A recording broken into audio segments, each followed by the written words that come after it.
நண்பர்கள் அனைவருக்கும் காலை மாலை மதிய வணக்கங்களை தெரிவித்துக் கொள்வது உங்கள் நண்பன் அருண். இந்த வீடியோவில் நம்ம எதை பற்றி பார்க்க போகிறோம் அப்படின்னு பார்த்தீங்கன்னா, டைட்டிலே சொல்லியிருப்போம். இந்த மாதிரி வேலைக்கு மட்டும் வெளிநாட்டுக்கு போயிடாதீங்க அப்படிங்கிற மாதிரி டைட்டில் சொல்லியிருப்போம். அது என்ன வேலை, எதனால் அப்படி சொல்கிறேன் அப்படிங்கிறத வீடியோவை கடைசி வரைக்கும் பார்த்து தெரிஞ்சுக்கங்க.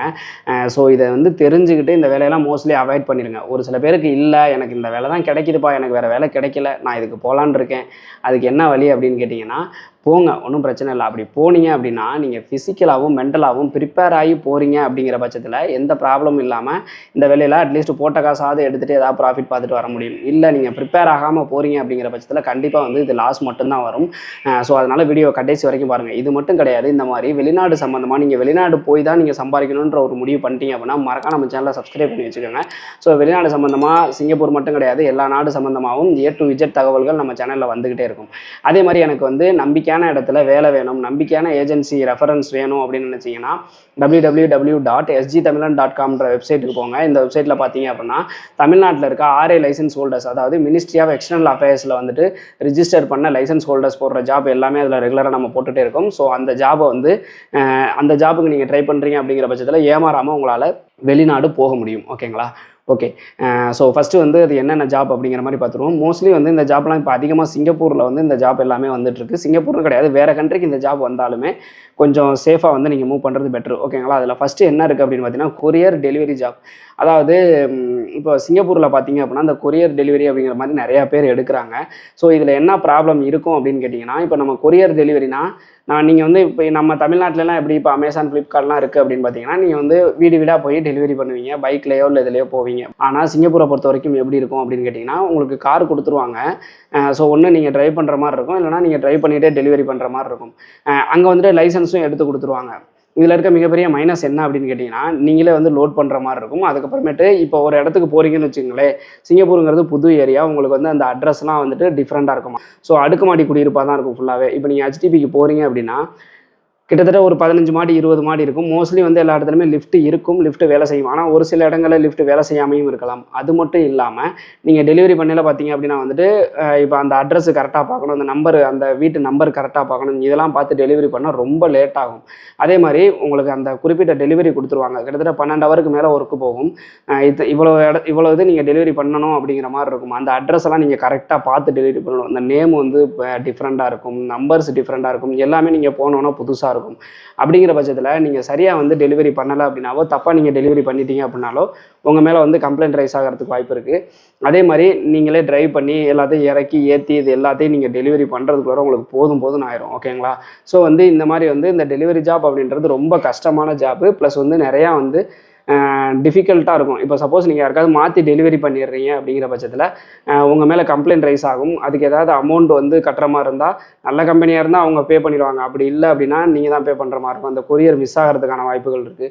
ஸோ இது மாதிரி நிறையா ப்ராப்ளம்ஸ் இந்த கொரியர் டெலிவரியில் இருக்குது. அதே மாதிரி இப்போ நீங்கள் போகையில் இப்போ ஒரு சில பேர்லாம் அங்கே கொரியர் வேலை பார்க்குறாங்களா, அவங்க எப்படி பார்ப்பாங்க அப்படின்னா, கிட்டத்தட்ட ஒரு 40-50 கொரியரோ இல்லை 100 கொரியரோ இருக்குன்னா போகையில் லிஃப்ட்டில் ஃபுல்லாக எடுத்துகிட்டு போயிடுவாங்க. மேலேருந்து கீழே அப்படியே இறங்கி ஒவ்வொரு ஃப்ளோராக டெலிவரி பண்ணிகிட்டே வருவாங்க. ஒரு ஃப்ளோர்லேருந்து இன்னொரு ஃப்ளோர் வர்றதுக்கு பார்த்தீங்க அப்படின்னா அவங்க ஒவ்வொன்றுக்கும் லிஃப்ட்டுக்கு வெயிட் பண்ண மாட்டாங்க. அப்படி படிக்கட்டிலே இறங்கி ரவுண்ட் பண்ணி வர்ற மாதிரி இருக்கும். ஸோ இது மாதிரி 12 மணி நேரம் 13 மணி நேரம் நீங்கள் பார்க்குறப்ப ரொம்ப டயர்டாக இருவீங்க. எல்லாராலையும் அதை பார்க்கவும் முடியாது. இந்த மாதிரிலாம் ப்ராப்ளம்ஸ் இருக்கிறதுனால தான் கொரியர் டெலிவரி டிரைவர் ஜாப் வேணாம் அப்படின்னு சொல்கிறேன். ஓகேங்களா? இதில் பார்த்தீங்க அப்படின்னா அடுத்ததாக பார்த்தீங்கன்னா டிஷ்வாஷிங் ஜாப் தான் இருக்குது. டிஷ்வாஷிங் ஜாப்பை பொறுத்த வரைக்கும் பார்த்தீங்க அப்படின்னா டிஷ்வாஷிங் சிங்கப்பூரில் ரொம்ப அதிகமாக எடுத்துக்கிட்டு இருக்காங்க. இப்போ இதில் என்ன ப்ராப்ளம் இருக்குது அப்படின்னு கேட்டிங்கன்னா, நீங்கள் இன்டர்வியூ பண்ணல தெளிவாக கேட்டுக்கோங்க. டிஷ்வாஷிங் ஜாப்பை பொறுத்த வரைக்கும் டிஷ்வாஷிங் அப்படின்னா, இப்போ நான் ஒரு கடையில் தான் என்னை விட்டுருவீங்க, அந்த கடையில் நான் ரெகுலராக ஒர்க் பண்ணணுமா, இல்லை வேறு கடைக்கு போகணுமா அப்படிங்கிறத தெளிவாக கேட்டுக்கோங்க.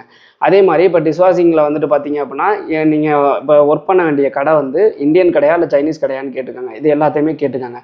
ஏன்னு கேட்குறீங்க அப்படின்னா, இப்போ டிஷ்வாஷிங்கில் போகிறீங்கன்னு வச்சுங்களேன், டிஷ்வாஷிங்னா என்னென்னா பாத்திரம் கழுவுற வேலை தான். பாத்திரம்னா சின்ன பாத்திரம் மட்டும் இருக்காது, பெரிய பெரிய பாத்திரமெல்லாம் இருக்கும்.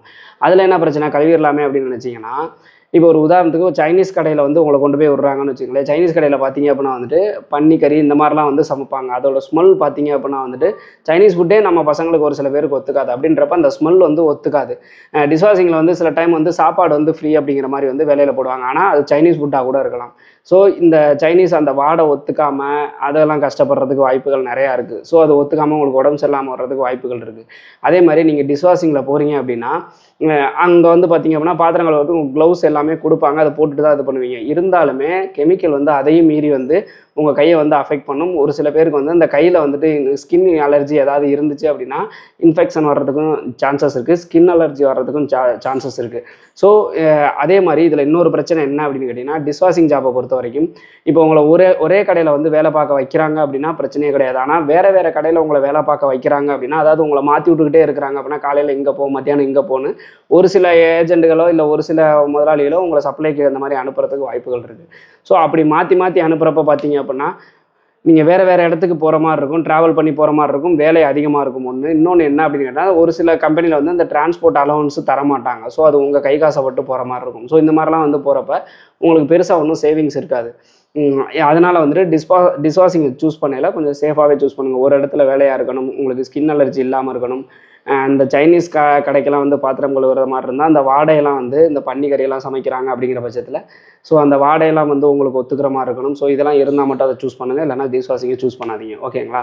ஓகே, அடுத்ததாக பார்த்தீங்கன்னா பெண்களுக்கான வேலை வாய்ப்பு தான். இது என்னன்னு கேட்டிங்கன்னா பியூட்டிஷியனில் பார்த்தீங்க அப்படின்னா பியூட்டிஷியனில் என்ன பிரச்சனை வரப்போகுது அப்படின்னு கேட்டிங்கன்னா நிறையா ப்ராப்ளம்ஸ் வருது. என்னன்னு கேட்டிங்கன்னா, இப்போ நீங்கள் இந்தியாவில் வந்து பியூட்டிஷியனாக ஒருத்தவங்க ஒர்க் பண்ணுறாங்க, இல்லை அவங்க சொந்தமாகவே கடை வச்சுருக்காங்க அப்படின்னா கூட நீங்கள் அதே வேலையை வந்து நீங்கள் சிங்கப்பூரில் போய் நீங்கள் வேலைக்கு போகிறீங்க அப்படிங்கிற பட்சத்தில் 10ல் ஒருத்தவங்களுக்கு தான் வந்துட்டு செட் ஆகுது. ஏன்னு கேட்டிங்கன்னா, ஒரு சில எம்ப்ளாயர்ஸ்லாம் வந்துட்டு இங்கே வீடியோலாம் அனுப்பிடுவீங்க, எல்லாத்தையும் பார்த்து இன்டர்வியூ பண்ணி தான் எடுக்கிறாங்க. ஆனால் இங்கே இருக்க ஸ்டைலும் அங்கே இருக்க ஸ்டைலுக்கும் நிறையா டிஃப்ரென்ஸ் இருக்குது. ஸோ அதை கற்றுக்கிறதுக்கு கூட டைம் கொடுக்க மாட்டேங்கிறாங்க.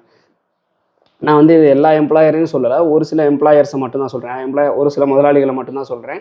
ஸோ உங்களுக்கு கற்றுக்கிறதுக்கு டைமிங் கொடுக்க மாட்டேங்கிறாங்க. அப்படிங்கிற பட்சத்தில் நீங்கள் சரியாக வேலை பார்க்கல அப்படின்னு சொல்லி உங்கள் மேலே கம்ப்ளைண்ட் பண்ணி உங்களை திருப்பி அனுப்புறதுக்கான வாய்ப்புகள் இருக்குது. ஸோ இந்த மாதிரி திருப்பி அனுப்பிட்டாங்க அப்படிங்கிற பட்சத்தில் கண்டிப்பாக வந்து உங்களோட அமௌண்ட் லாஸ் ஆக நிறைய வாய்ப்புகள் இருக்குது. ஸோ நீங்கள் இங்கேருந்து உங்களை இன்டர்வியூ பண்ணலே எனக்கு இங்கே வந்து பண்ணுற மெத்தட் தெரியும், நீங்கள் எனக்கு அங்கே வந்துட்டு பார்த்தீங்க அப்படின்னா கண்டிப்பாக வந்து ஒரு 1 வீக் to 2 வீக்காவது எனக்கு வந்து நீங்கள் வந்து அங்கே எப்படி பண்ணுவாங்கன்றத சொல்லிக் கொடுங்க அப்படிங்கிற மாதிரி கேட்கணும். ஏன்னு கேட்டிங்கன்னா, இப்போ வந்து இங்கே வந்து இப்போ ஹேர் ரிமூவ் பண்ணுறதா இருக்கட்டும், எதாக இருந்தாலும் இங்கே ஒரு ஸ்டைலில் நீங்கள் வந்து நம்ம தமிழ்நாட்டில் ஃபாலோ பண்ணுவாங்க. அதுக்கு அங்கே பார்த்தீங்க அப்படின்னா அங்கே ஒரு ஸ்டைல் இருக்கும். ஸோ அந்த ஸ்டைலை உங்களுக்கு கற்றுக் கொடுக்காம உங்களை வேலை பார்க்க சொன்னாங்க அப்படின்னா உங்களால் வேலை பார்க்க முடியாதுல்ல. ஸோ அதனால் நிறைய பேர் வந்துட்டு பார்த்தீங்க அப்படின்னா போயிட்டு திருப்பி வந்துடுறாங்க. அதனால் அமௌண்ட் வந்து ரீஃபண்டும் கிடைக்க மாட்டேங்குது, அமௌண்ட்டும் வேஸ்ட் ஆகுது. அதனால் பியூட்டிஷியனுக்கு போகிறவங்க கொஞ்சம் கேர்ஃபுல்லாகவே போங்க. என்ன கேட்டால் பியூட்டிஷியனுக்குலாம் போவே வேணாம்னு தான் சொல்லுவேன். 10 பேர் போனாங்கன்னா ஒருத்தங்க 2 பேர் தான் சர்வே பண்ணுறாங்க, மீதி எல்லாம் ரிட்டர்ன் தான் வராங்க. ஸோ அது கொஞ்சம் சேஃபாக வந்து மூவ் பண்ணுங்கள். அடுத்ததாக பார்த்தீங்க அப்படின்னா landscape work. Mostly landscape work பார்த்தீங்கன்னா பிசிஎம் பர்மிட்டு இல்லை டெஸ்ட் அடித்தவங்களுக்கு தான் மோஸ்ட்லி கொடுப்பாங்க.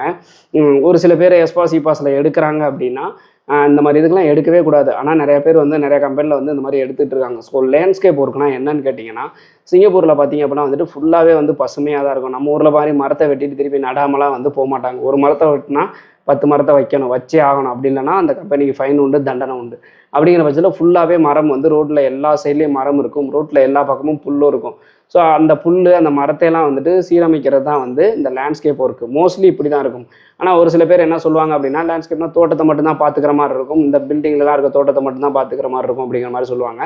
அந்த மாதிரி 10ல் ஒருத்தவங்களுக்கு தான் அந்த மாதிரி வேலை கிடைக்குது. மோஸ்ட்லி வந்து பார்த்திங்க அப்படின்னா ரோட் சைடில் தான் வேலை கிடைக்கும். ஸோ அந்த லேண்ட்ஸ்கேப் ஒர்க்குங்கிறது பார்த்திங்கன்னா புல் வெட்டணும், அந்த மிஷினை தூக்கி பின்னாடி மாட்டிக்கிட்டு புல் வெட்டுற மாதிரியான வேலைகள் இருக்கும். அதேமாதிரி மரம் இருக்குது பார்த்திங்கன்னா, அந்த மரத்தெல்லாம் வந்து கழிச்சு விட்டு இந்த பட்டு போனதெல்லாம் வந்து இது பண்ணி அதை வந்து நீங்கள் அந்த மரத்தை வந்து கீழே விழுகிற மரத்தை எடுத்து லாரியில் ஏற்றி அதை கொண்டு போய் வெளியில் வந்து டிஸ்போஸ் பண்ணுற மாதிரி இருக்கும். ஸோ இந்த மாதிரி வேலைகள் நிறையா இருக்கும். இந்த கண்ணு நடுறது இந்த மாதிரி வேலைகள் இருக்கும். ஸோ இது எல்லா வேலைகளுமே அதில் இருக்கும். அப்படிங்கிறப்ப வேலை ரொம்ப கஷ்டமாக இருக்கும். நீங்கள் வெயிலாக இருந்தாலும் மழையாக இருந்தாலும் வேலை செஞ்சு தான் ஆகணுன்ற மாதிரி இருக்கும். ஸோ அதுக்கு வந்துட்டு நீங்கள் ப்ரிப்பேர்டாக இருந்தால் மட்டும் லேண்ட்ஸ்கேப் ஒர்க்குக்கு போங்க, இல்லைன்னா போகாதீங்க.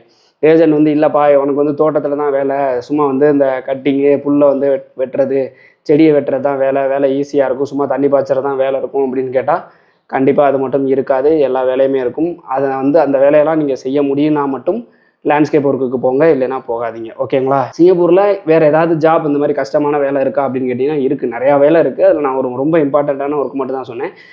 பிசிஎம் ஷிப்யார்டில் வந்துட்டு நிறையா கஷ்டமான ஒர்க்கெலாம் இருக்குது. ஓகேங்களா? ஸோ ஷிப்யார்ட்லலாம் போகிறீங்க அப்படின்னா நீங்கள் கஷ்டப்படுறதுக்கு ரெடியாக இருந்தால் மட்டும் போங்க. ஷிப்யார்டில் எல்லா ஒர்க்குமே மோஸ்ட்லி கஷ்டமாக தான் இருக்கும். ஓகேங்களா? அப்படி இருக்கிறப்ப நீங்கள் வந்து இங்கே ரொம்ப சொகுசாக இருந்திருக்கிறீங்க அப்படின்னா கண்டிப்பாக அந்த மாதிரி ஷிப்யார்ட் பிசிஎம் ஒர்க்குக்கெல்லாம் போகாதீங்க.